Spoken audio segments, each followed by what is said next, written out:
This is our studio in Red Hill in Victoria, Australia. We've been here for 20 years.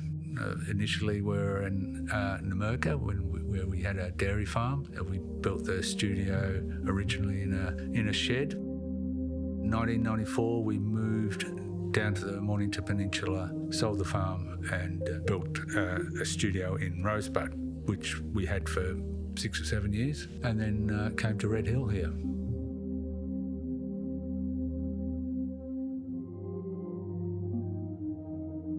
After finishing school, I knew there was more to the world than being in Melbourne, so I went jackarooing and really enjoyed the freedom, I guess, the challenge of working out on farms on your own and learning about nature and animals and plants. I went to agricultural college and got a job in Tasmania, and that's where I bumped into Iland. And so the first time I saw glass blowing was in Tasmania in a shed at Clarendon. I was amazed by it, how the glass was manipulated and made, and it was fascinating.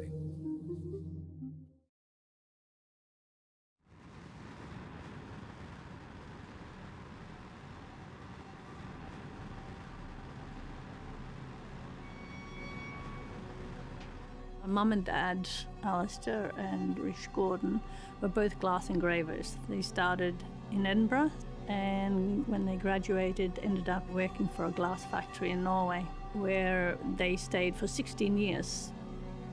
Then when we all hit high school years, teenage years, they moved back to Scotland, and my father got a job for one of the glass factories.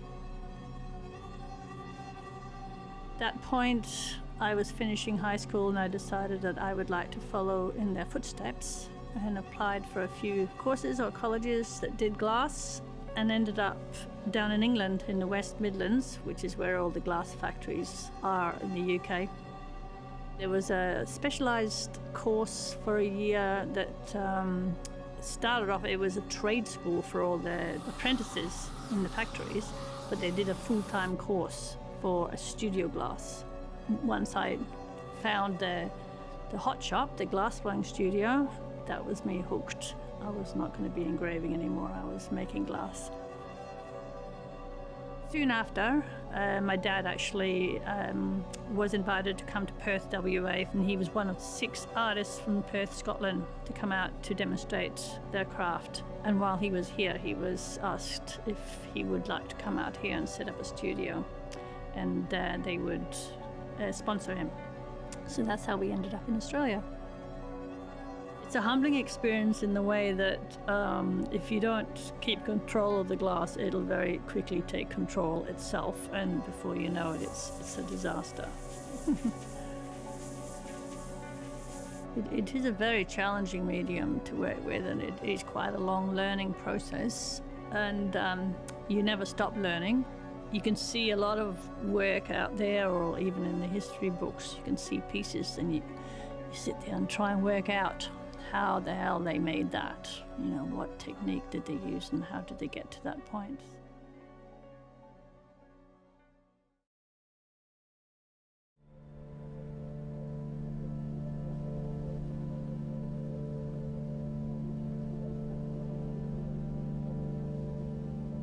You can walk into the studio in the morning, and wherever your head's at, you can sit at your bench with a big gather of glass on your pipe, and you will have to get in the zone with the glass. You don't sort of do it half-heartedly.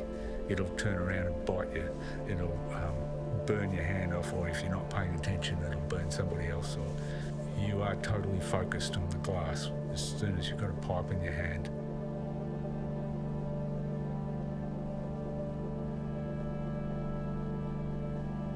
Seen in books that it's been going for about 5,000 years. They used to wind glass around with ceramic sticks to make little vessels. We certainly appreciate the history, the skills of people in the past that have brought us to this point.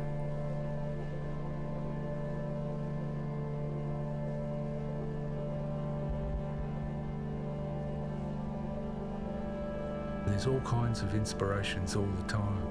It's a blend of a lot of things, I think. It's the environment, things that you see. It can be colours of whatever, anything, colour of a car or a sunset or a flower that you think, oh yeah, those colours really go nicely together. You know, you can an idea can spark into your mind at any old time, and you've got to try and hold on to that thought. I have lots of books with little sketches in it that seem meaningless, but sometimes they lead to something and sometimes they don't. But the inspiration comes from all sorts of different places, for me anyway.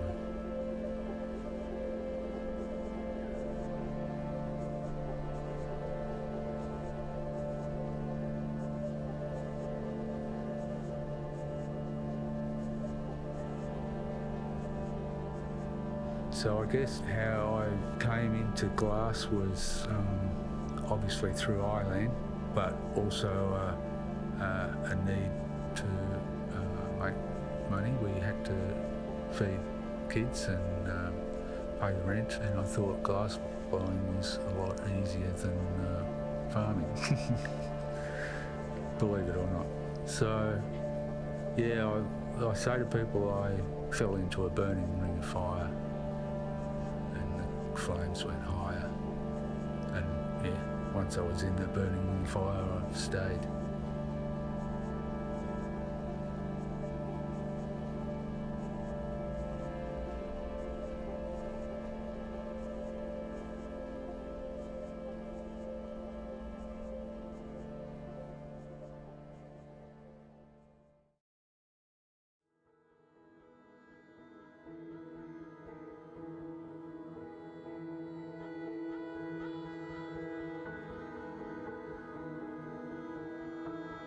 It's such an exciting material, and it's hot, it's fire, it's moving.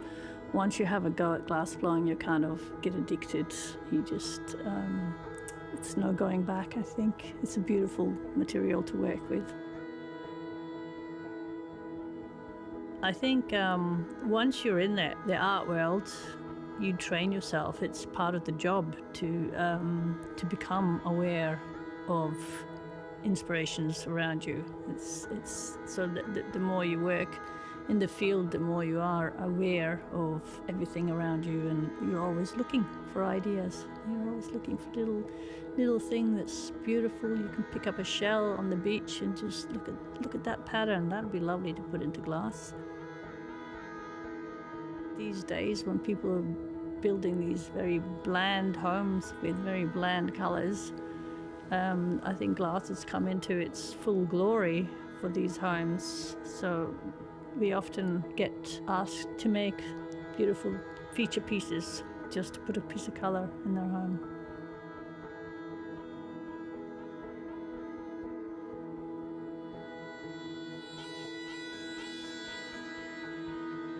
I'm getting to the stage of my life where my body's getting a bit tired. It's wear and tear. And I'd like to just concentrate on just doing what I want to make, and not so much on what everybody else wants me to make.